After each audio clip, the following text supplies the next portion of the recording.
este asunto, ¿sí?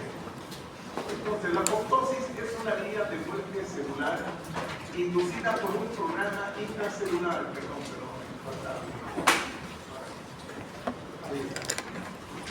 un programa intracelular que activa enzimas degradativas que afectan al ADN y proteínas nucleares y citoplasma. Entonces, se activan enzimas degradativas que afectan al ADN, al material genético, proteínas nucleares, ahí están las endonucleares, y también citoplasmáticas, los que afectan al citoesqueleto. Bien. Las células apoptóticas o apoptósicas se descomponen en fragmentos, o sea, se fragmentan, ¿sí? Y cada fragmentito está rodeada por una membrana celular, ¿sí?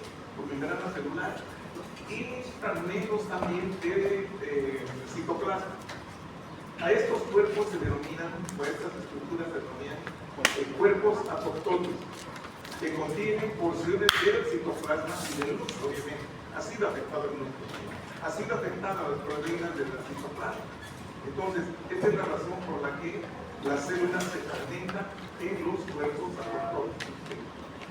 Como resultado, la célula muerta y sus fragmentos son degradados rápidamente por los macrófagos, ¿verdad?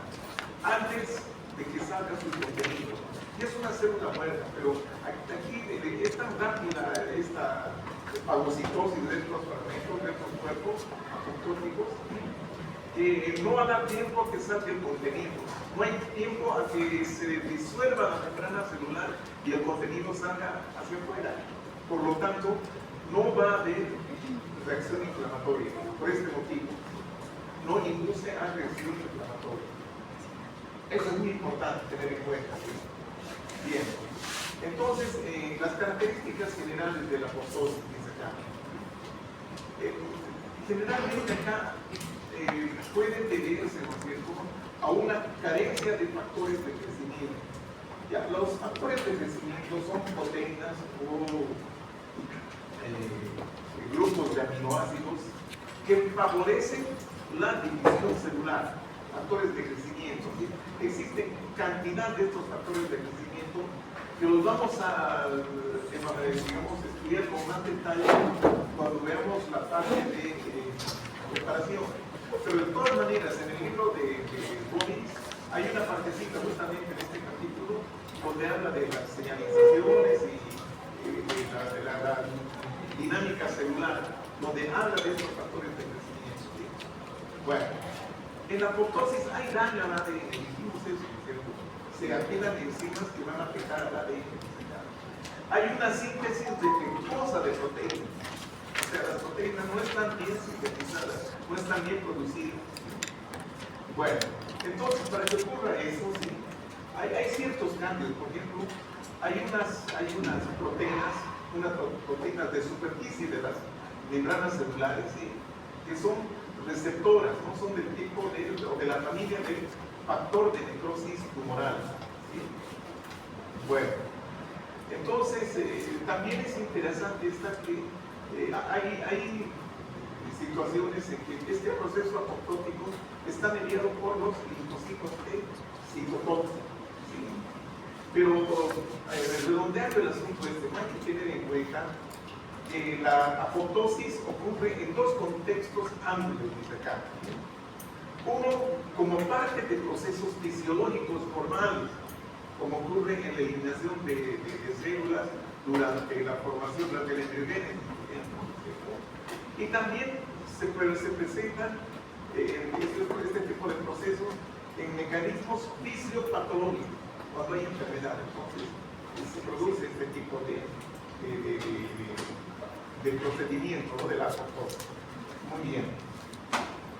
Mecanismos de la apoptosis. ¿Cómo se lleva a cabo este proceso? Existen dos vías. Una de ellas es la vía extrínseca, ¿sí?, iniciada por esos receptores de muerte en la membrana, esos que les decía hace menos de un minuto. Son receptores, son de tipo de factores de crecimiento de la familia del factor de necrosis tumoral. Estas se relacionan, o sea, estos son receptores ¿Y cuál sería el ligando, el que induce? Sería una proteína que se llama la proteína FAS, que activa un sistema enzimático que produce la degradación de los sistemas enzimáticos intracelulares que les había mencionado en la apoptosis, ¿no? En la apoptosis, ¿sí? Activa este tipo de enzimas que son las caspasas, así se llaman, caspasas. Bueno, entonces, ¿en qué tipos de, qué situaciones ocurre este tipo de mecanismo, la vía extrínseca? En la eliminación de linfocitos T autorreactivos.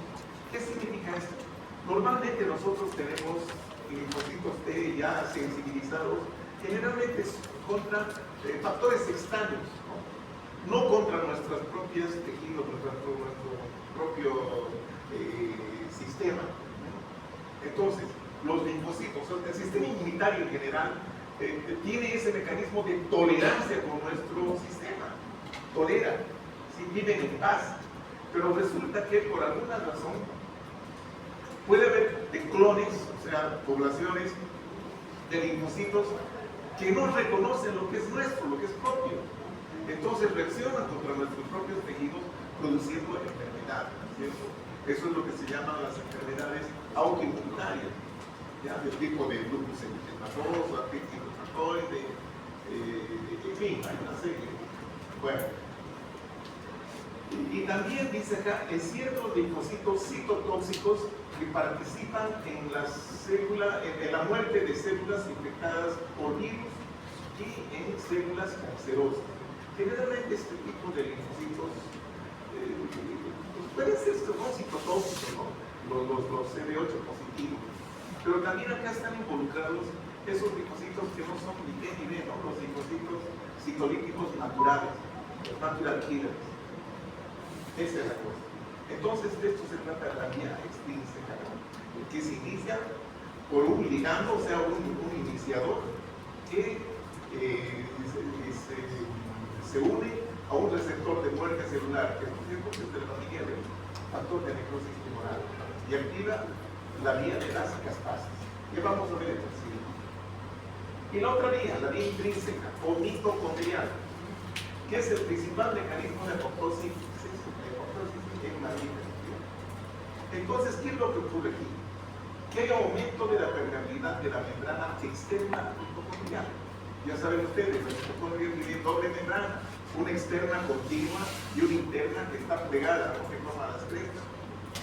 Entonces, al aumentar la permeabilidad de esta membrana externa, ¿sí? Da salida a unas moléculas proapoptóticas que favorecen la apoptosis, tales como esta molécula, que es el citocromo C. Entonces, hay salida del citocromo C al citoplasma, ¿sí? Entonces, estas proteínas proapoptóticas, y una de ellas es el citocromo C, pero hay otra acá. Estas proteínas proapoptóticas son controladas por la familia de las proteínas que son, digamos, que son inducidas por este gen, ¿no? El BCL2. Por eso se llaman las proteínas BCL2, que regulan ya la actividad de estas proteínas proapoptóticas, que no sean ni poco ni mucho, ¿no? Controlan, regulan, ¿sí? Estas moléculas que son las reguladoras de la apoptosis, las proteínas BCL2. Bien. Entonces, causas de la apoptosis. Aquí estamos viendo algunas situaciones fisiológicas. Normal. Destrucción programada en la embriogénesis, lo que les decía. En la embriogénesis hay una proliferación celular no descontrolada, pero muy activa, ¿sí?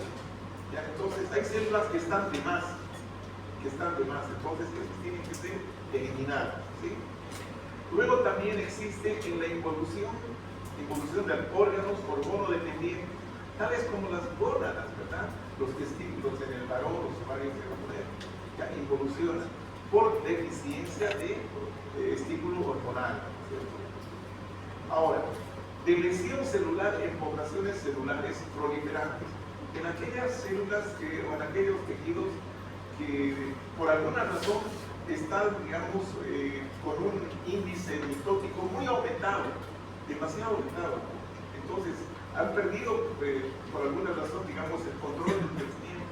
Entonces, esas células que están de más, obviamente tienen que ser eliminadas, ¿sí?, mediante este proceso de apoptosis. Eliminación de los linfocitos autorreactivos. Bueno, normalmente no tenemos linfocitos autorreactivos, ¿sí?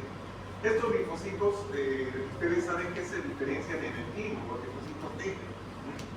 Entonces, para salir a la circulación, ¿no?, en el timo, para salir a la circulación, tienen que recibir un control estricto, un control. Claro, ¿no?, porque tienen que salir los que van a actuar contra los digamos, antígenos ajenos, extraños. ¿No? Entonces hacen un examen, no un examen de ingreso, ustedes quieren. Entonces se los prueban, ¿no?, se hace un test, ¿ya? Si ellos reaccionan contra lo nuestro, entonces quiere decir que somos correctivos. Entonces son inmediatamente eliminados. Ellos no pueden salir a circular, no pueden salir a trabajar. Es muy peligroso. Pero, bueno, como saben, hay algunos que se escapan de este control. Ese es el control central a nivel del timo. Pero hay otros factores que después vamos a tener con nosotros que cuando toquemos el timo. Eliminación de linfocitos autoreactivos. Entonces, retirada de células supernumerarias. Ahora sí un poquito estamos reiterando esto. Estas células que están por demás, superiores al número necesario durante el desarrollo. Ahí está la destrucción programada de la embriogénesis o organogénesis, puede ser. Entonces, estas son causas o situaciones fisiológicas de la apoptosis. Pero también habíamos mencionado que existen situaciones patológicas, donde hay afectación del DNA, del ADN. ¿Ya? En este caso, cuando estamos expuestos a radiación, a fármacos citotóxicos, como en el caso del tratamiento de cáncer, a la hipoxia,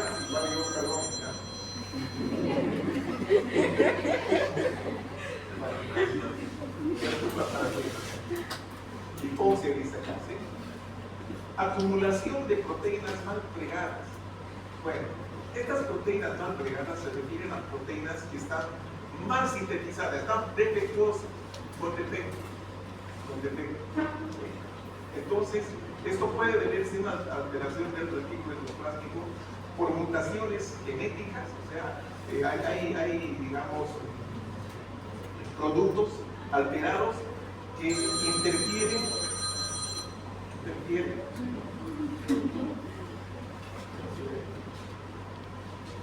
interfieren en la buena producción de estas proteínas, ¿sí?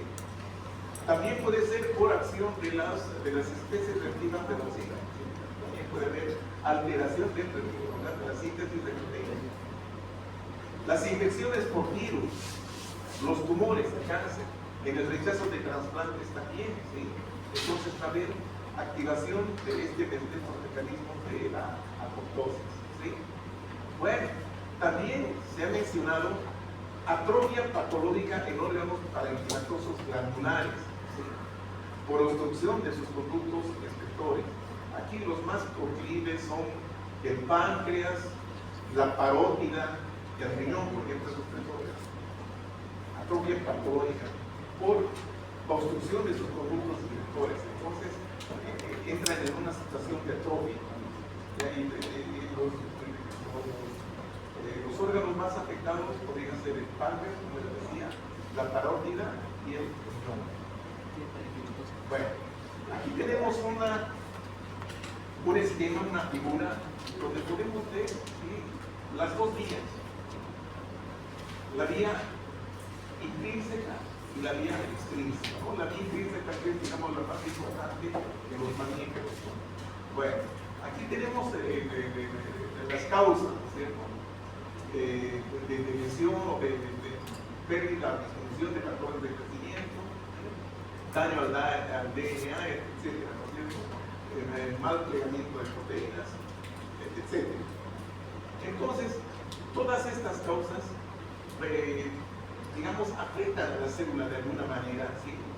Y estos efectos son sensados, o sea, son, digamos, afectan sobre todo a estos sensores de la familia BCL2, este tipo de proteínas, ¿cierto? Entonces, estos que han sido advertidos, digamos así, han sido sensibilizados. Entonces, ¿qué es lo que hacen? Directamente, digamos, afectan a la mitocondria, ¿cierto? Entonces, efectores de la familia del BCL2, otras del VAX y el ARC también, bueno, que son proteínas apoptóticas, entonces van a afectar a la mitocondria, ¿sí? A la mitocondria, ¿sí? Y en la mitocondria, ¿qué pasa? Hay aumento de la permeabilidad de la membrana externa, por lo tanto hay salida de proteínas proapoptóticas hacia el citosol, como el citocromo C y otras proteínas proapoptóticas también. Bueno, ahora, no se olviden que habíamos hablado que existen estas otras proteínas reguladoras de la apoptosis, como estamos viendo acá, ¿cierto? El BCL2, ya, el BCLX, que regula, que controla, ya, que controla los efectos sobre las mitocondrias. Bueno, ¿qué pasa con estas proteínas proapoptóticas? Estos lo que hacen es tener contacto sobre este sistema enzimático de las caspasas. Acá primero las inician, las estimulan, ¿sí? Luego estas caspasas estimuladas, ¿sí? Ya se vuelven ejecutoras, o sea, se vuelven activas. Y estas caspasas ejecutoras son las que ejercen su función, ¿cierto?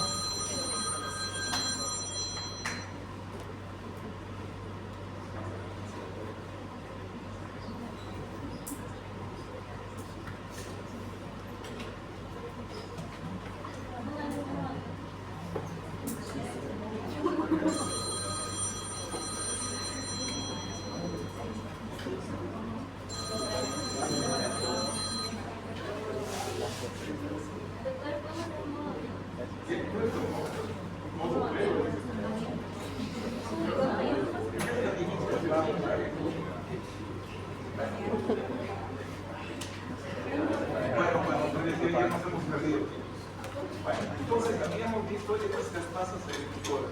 Este es un esquemita que está en su libro de Robbins. Bueno, entonces estas activan otros sistemas enzimáticos, como las endonucleasas que van a afectar al DNA nuclear, y también a proteasas que afectan a los citoesqueletos.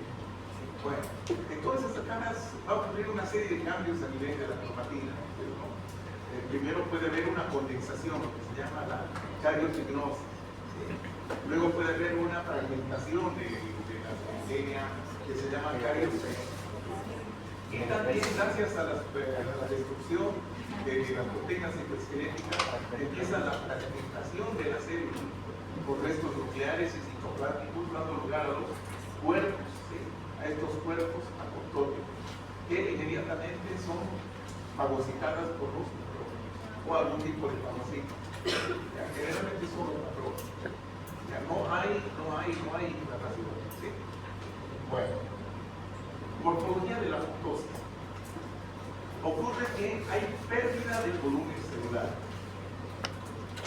condensación y fragmentación de la cromatina, hay la aparición de esas vesículas citoplásmicas que se desprenden y forman los cuerpos apoptóticos.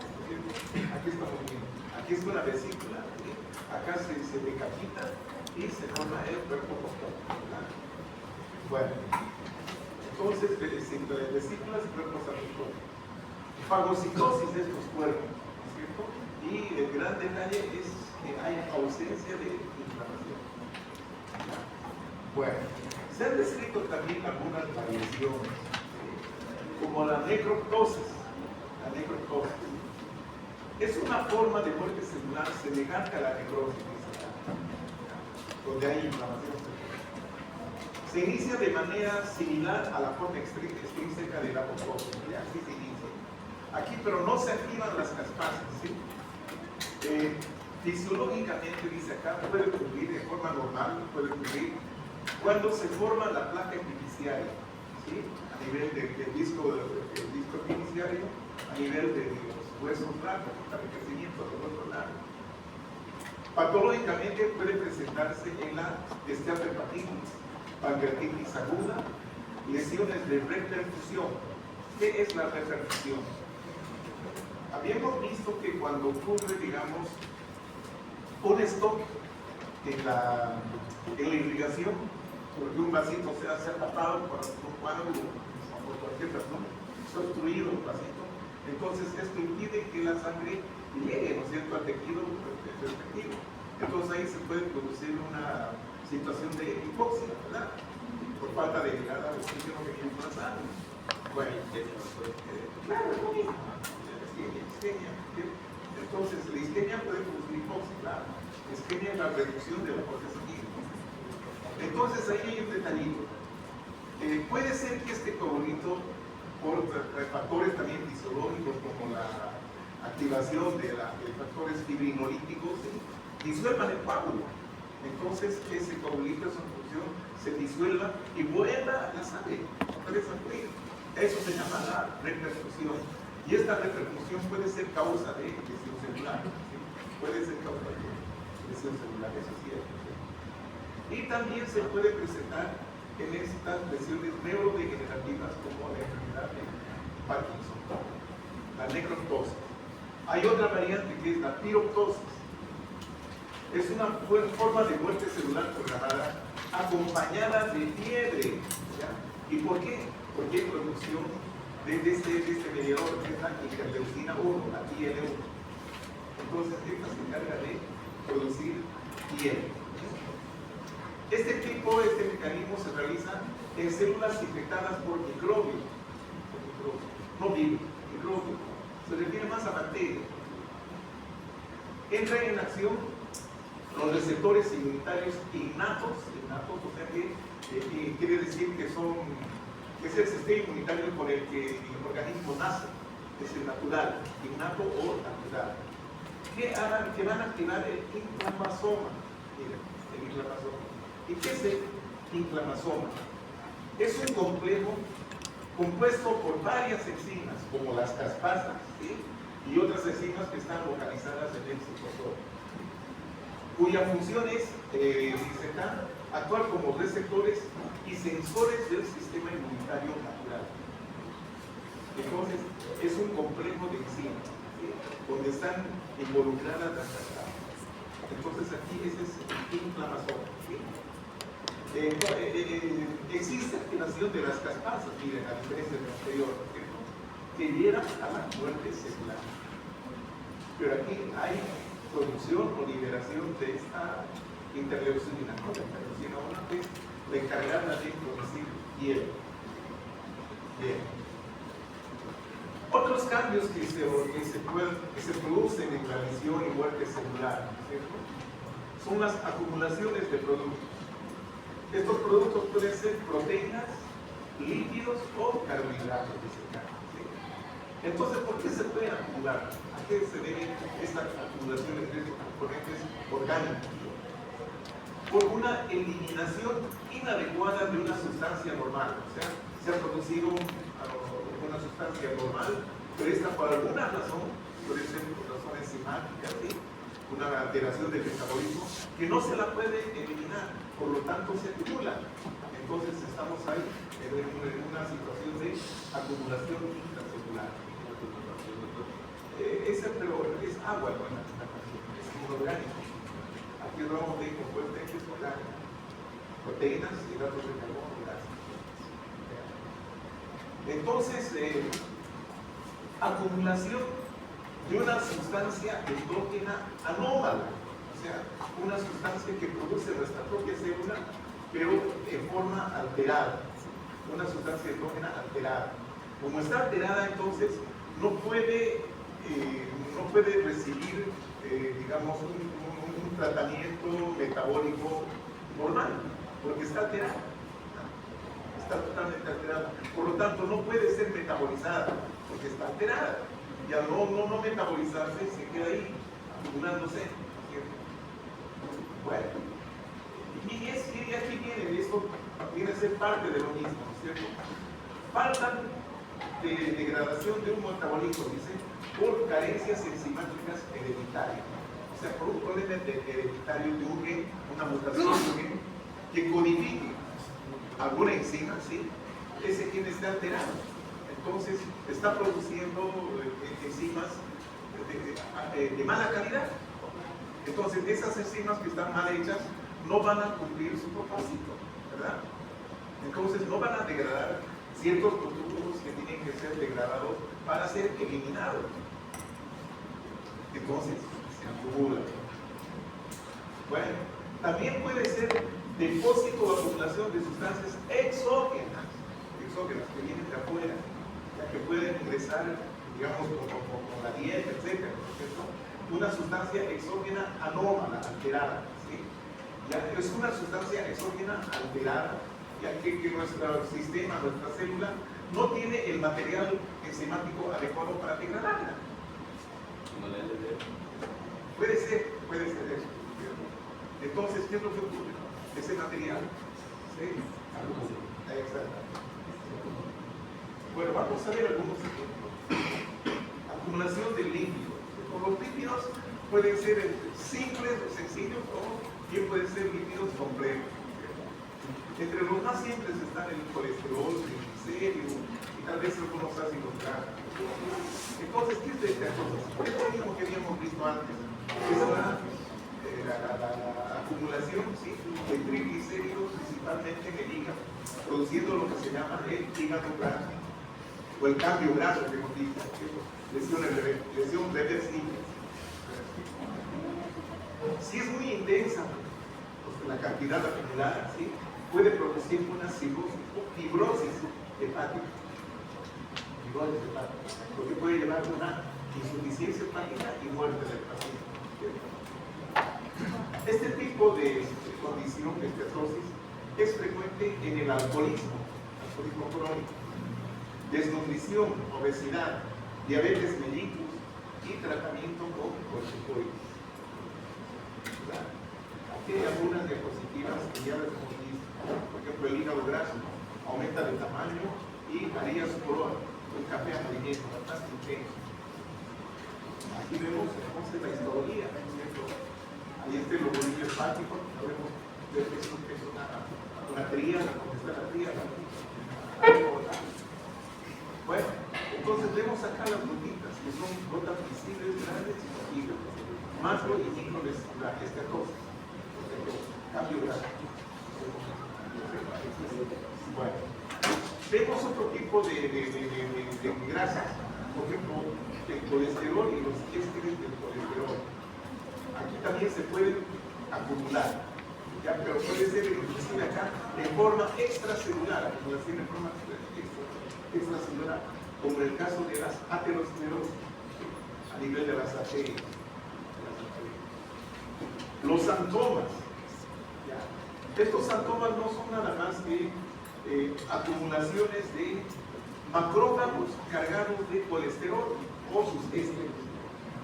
Colesterolosis. Son macrófagos bastante grandes y en su citoplasma adquiere un aspecto como espuma. Macrófagos espumosos, digamos. Estos, bueno, también pueden haber situaciones de hiperlipidemia, que pueden ser congénitas o adquiridas. Esto es cuando no se metaboliza bien el colesterol o sus ésteres. Bien. Existe una situación que es la colesterolosis. Es la acumulación de estos macrófagos o lipófagos, así se llaman, que se acumulan en la lámina propia de la vesícula biliar, dando un aspecto así como la piel de una frutilla. Es diferente. Bueno, otra enfermedad es esta, ¿no? La enfermedad de Niemann-Pick tipo C, por mutación del gen que participa en el transporte de la LDL, la densidad derivadas del colesterol. Entonces, este es un defecto de una enzima que participa en el transporte del LDL, ¿sí? Entonces, como consecuencia, se acumula el colesterol libre, que no está esterificado, ¿ya? Y también otro tipo de de lípidos complejos como los glucoesfingolípidos. Glucoesfingolípidos. Ya estos se acumulan generalmente a nivel de los lisosomas celulares. Obviamente puede ser el hígado, el vaso, enfermedad de Lima, tipo C. Ahí tenemos aterosclerosis coronaria, una arteria abierta. Y aquí vemos estas placas blanquecinas, que son acúmulos de colesterol. A veces este colesterol produce muerte celular y acá se va a producir una calcificación, se calcifica. Entonces las arterias se tornan gruesas. Pueden romperse y ser, digamos, la base para que se produzcan acá coágulos anómalos, coágulos que se llaman trombosis. Bien. Y aquí vemos, ¿no?, una arteria, ¿sí?, donde vemos estos acúmulos de líquidos, el colesterol claro, las placas aterosclerosas. Eso hace que la íntima se refleje, produciendo una estenosis de la luz, un cierre de la luz, un estrechamiento de la luz, que puede ser bastante complicado. Aquí estamos viendo la mucosa vesicular, la vesícula abierta, donde estamos viendo estos como polipitos, ¿sí?, pólipos, blanquecinos, blanco amarillento.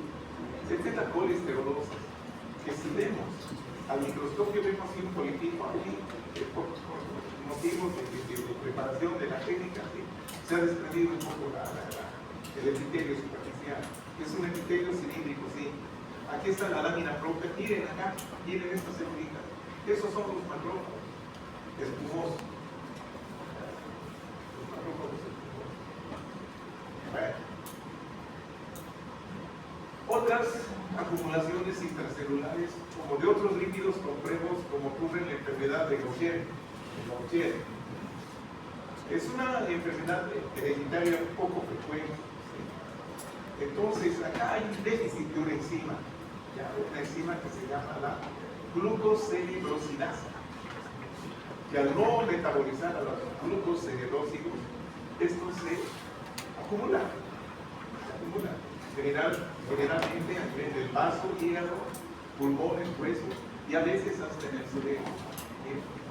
Ahí se ven las células, aquí, que parecen también espumosas, muy amplias, con muchos citoplasmas, que están llenas de estos lípidos complejos que son los glucocerebrósidos.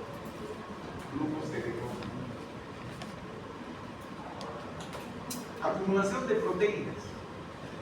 En mi caso puede producirse proteínas. ¿Sí? Esto puede ocurrir cuando hay déficit de transportadores. Acá, por ejemplo, estamos viendo cuando hay un mal filtrado glomerular de proteínas, ¿sí? Los túbulos proximales reabsorben más cantidad de proteínas, con mayor cantidad de proteínas, pero normal. Y esas proteínas que están por demás se van a acumular a nivel de los túbulos. Ahí están, los túbulos proximales. Bastante amplio, claro, citoplasma claro. Acá con una atención específica para proteínas, vemos que son positivas acá, los túbulos. Acumulación de proteínas. Cuando absorben demasiada proteína o no eliminan. Bueno, entonces habíamos visto causas de acumulación de proteínas. Producción excesiva de proteínas. La síntesis de proteínas es mucho mayor a la velocidad de la metabolización de la vida. Entonces, ¿qué pasa? Tarda mucho o no se produce una buena eliminación, por lo tanto, va a haber acumulación. Un ejemplo, dice acá: producción de inmunoglobulinas por las células plasmáticas, ya en las que las proteínas estas se acumulan en el citoplasma del granulocito, dando lugar a lo que se llaman los cuerpos de dulce. Este es un ejemplo de acumulación de proteínas. Y aquí estamos viendo, miren, estos son plasmocitos normales. Y estos, vemos estos plasmocitos que están con gran cantidad de proteína muscular, inmunoglobulinas. Estos son los cuerpos de dulce. Se producen algunas enfermedades. Bien, la hepatitis alcohólica, ¿sí? Se presenta una acumulación de filamentos intermedios de citoqueratina. Ya, esa es la proteína, la citoqueratina. Filamentos intermedios. Entonces, el alcoholismo disminuye la función de los proteosomas. Y a esta acumulación que estamos viendo acá, aquí hay grandes masas, pequeñas, pequeñitas, ¿sí?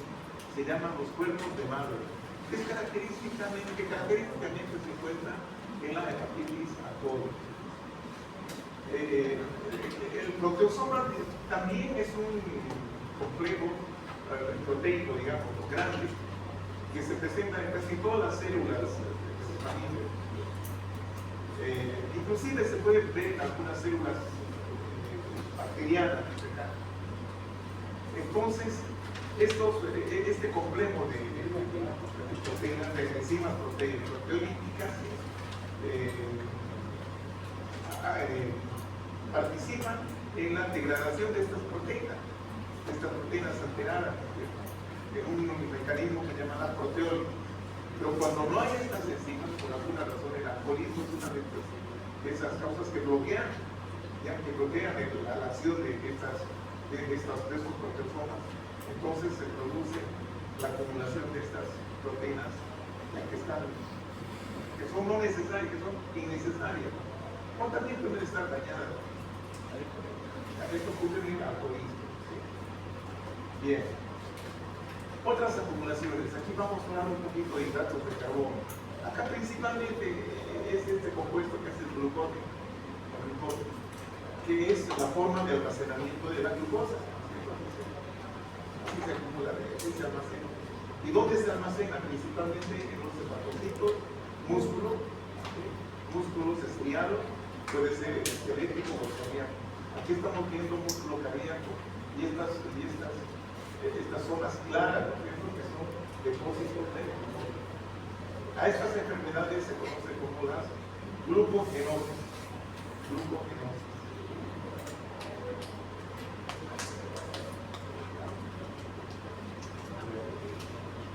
Existen una serie de enfermedades que afectan sobre todo a los niños y se produce la muerte a corta edad de estos pacientitos que tienen esto.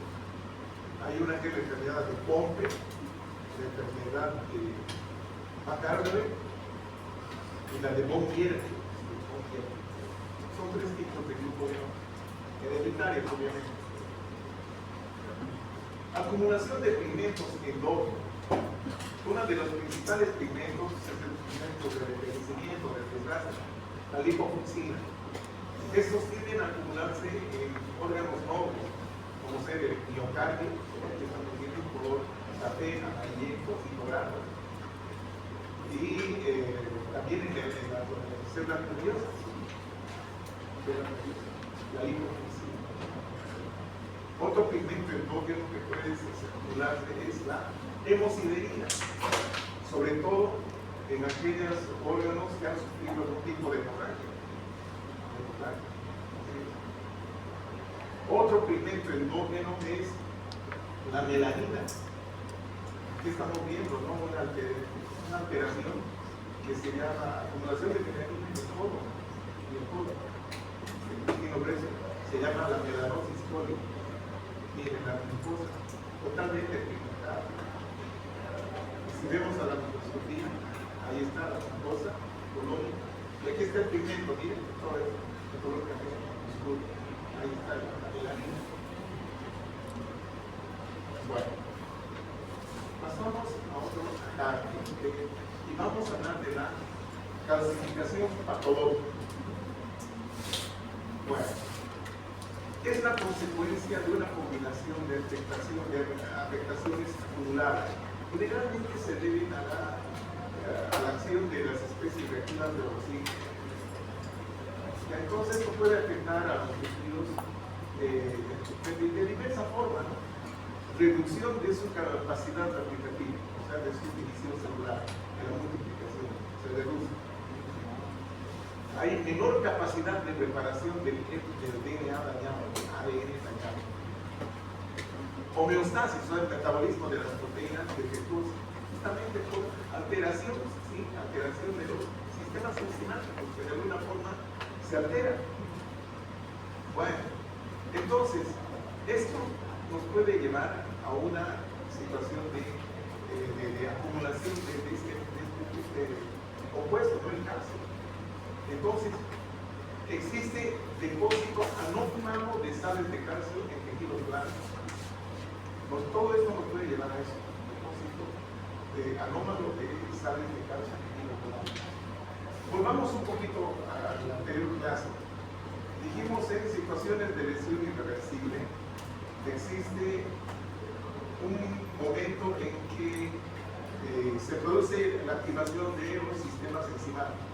Creo que mencionó Juan. ¿Se acuerdan por qué? Activación enzimática de los sistemas intracelulares. ¿Cuáles son esos sistemas? La permeabilidad de la membrana celular. Ya, ahí están los fosfolipasas. Retículo endoplasmático. Ya, síntesis de proteínas. Mitocondria. Ya, respiración. Plasmatina. Aparato eléctrico. Eso. Ya. Entonces, esos son los sistemas celulares que se activan. ¿Por qué? ¿Cuál es la razón para que se activen? ¿Cuál es la causa de la activación de los sistemas celulares? Ah, sí, ahí vamos. ¿Cuál es puntualmente, específicamente? La toxina lisosoma.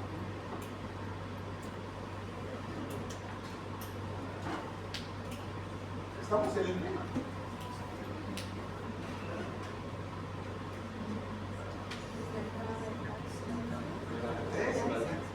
Entrada de calcio, sí, cierto. Entrada de calcio, aumento de la concentración de calcio intracelular, sólido. ¿No es cierto? Ahí está la respuesta. Entonces, este calcio se acumula, se deposita formando lo que se llama la calcificación. Y acá tenemos, miren, los dos tipos de calcificación. La calcificación distrófica, que se produce en tejidos muertos, en tejidos necróticos, tejidos que han sufrido lesión irreversible. Entonces, en estos casos, una porción de células o tejidos puede morir. Sin embargo, la calcemia, o sea, los tenores de calcio en sangre están normales, los niveles de calcio en sangre están normales. Y hay otra forma, que es la metastasis, que se producen depósitos de calcio, de sales de calcio en tejidos vivos, y siempre asociada a hipercalcemia. Esto puede deberse a un problema hormonal, pues la paratormona, la calcitonina, en fin, la hipercalcemia. ¿Sí? Los niveles de calcio están muy altos. Entonces, este calcio tiene que depositarse en algunos sitios, y es de tejidos vivos. Aquí, por ejemplo, estamos viendo que se deposita en paredes de arterias. Esto se ha descrito en el útero, por ejemplo, en algunas personas mayores. Es la calcificación de Bonkeberg, se llama. Pero bueno, y aquí también tenemos depósitos de calcio que vienen en blanco. Tenemos aquí algunos racimos, tenemos acá. Ya, y podemos ver aquí, ¿no?, la calcificación. Se ve de esta forma, al microscopio. Es un material muy pasoso, muy oscuro. El depósito de sales de calcio. Lo mismo acá, en el calcio, a nivel de las válvulas, en la íntima de los vasos, cuando están en el proceso de aterosclerosis, ese núcleo de acumulación de calcio puede producir necrosis y ahí se acumula el calcio. Bueno, clasificación distrófica. La metastasis, aquí estamos viendo el pulmón en una situación de hipercalcemia a nivel de las paredes, de los tabiques, cómo se acumula calcio, acá se nota también bien.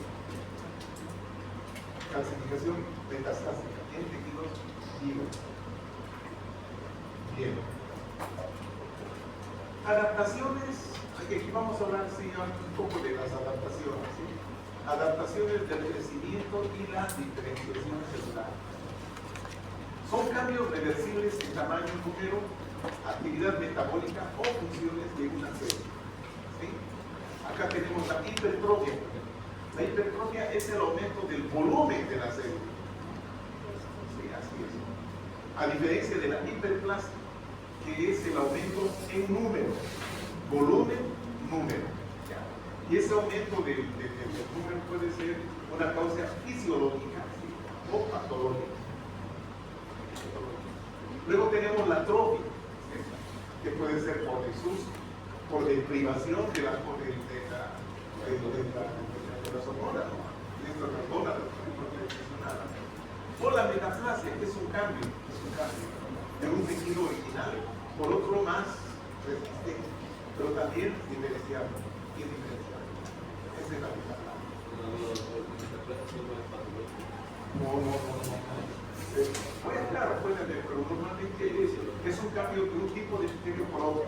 Pero eso puede tener consecuencias, claro que sí. Doctor, una pregunta, un claro ejemplo de metaplasia, ¿cuál sería? Puede ser el esófago de Barber, el esófago de Barber. Normalmente tenemos epitelio estratificado plano en el esófago, ¿cierto? Sobre todo en la porción distal cerca de la esófago. Puede haber el reflujo del contenido gástrico. Entonces, ese reflujo puede agredir a la. Entonces, necesitamos algún material que pueda neutralizar esa acidez del contenido gástrico. Entonces, ese epitelio nos forma un epitelio glandular. Entonces, ese es el esófago. La metaplasia también se produce con mucha frecuencia a nivel del cuello uterino, o sea, a nivel sobre todo del endocérvix. El endocérvix, claro, un epitelio cilíndrico mucoso, un epitelio escamoso, porque es un ambiente que está muy proclive a infecciones, a microtraumatismos, en fin.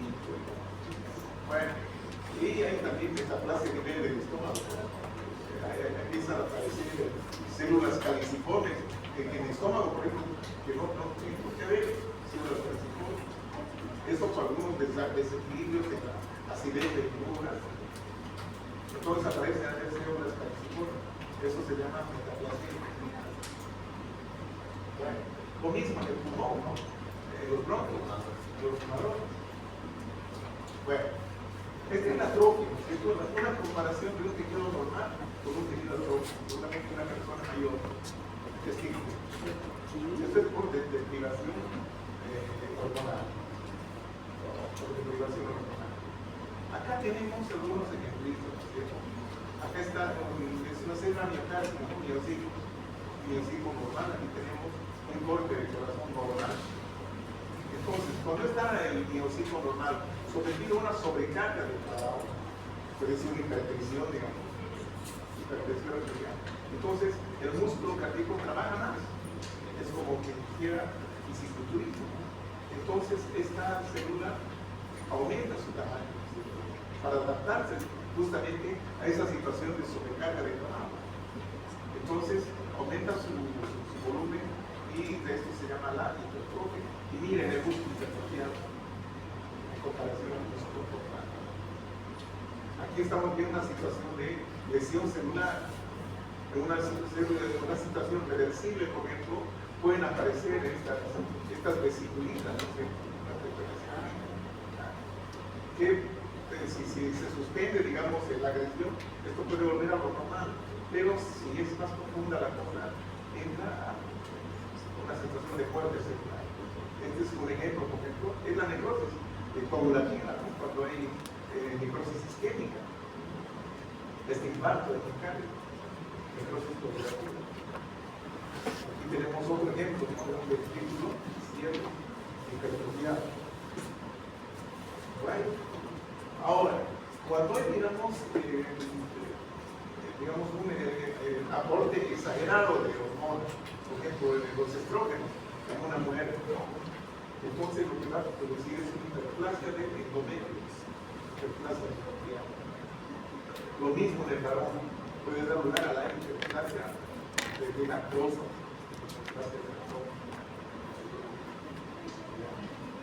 Aquí estamos viendo la metaplasia, ¿no? Aquí está el conceptito.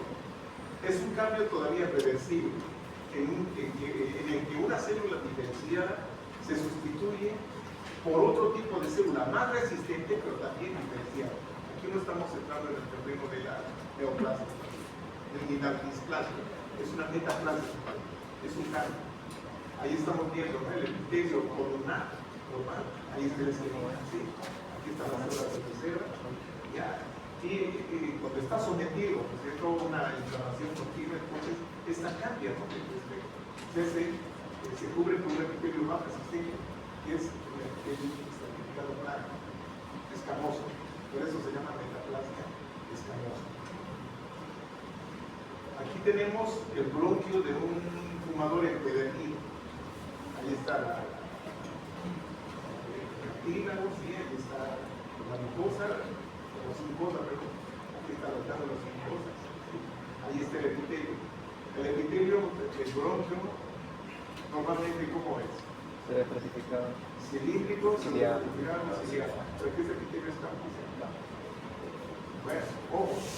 Y estas metaplasias son el inicio de una probable displasia cuando la célula se transforma.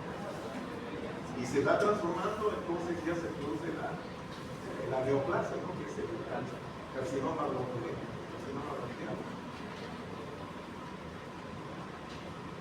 Aquí estamos viendo endocervis, como no este es el endocervis. Y aquí estamos viendo el epitelio que cambia, ¿no? Que es escamoso, va a proporcionar. Claro, es un cambio, ¿no? Es un cambio adaptativo. De un epitelio, digamos, normal, por otro también normal, pero más resistente. En este caso, el epitelio escamoso. Y bueno, jóvenes, con esto terminamos el primer tema. Y el siguiente tema para la próxima semana es inflamación.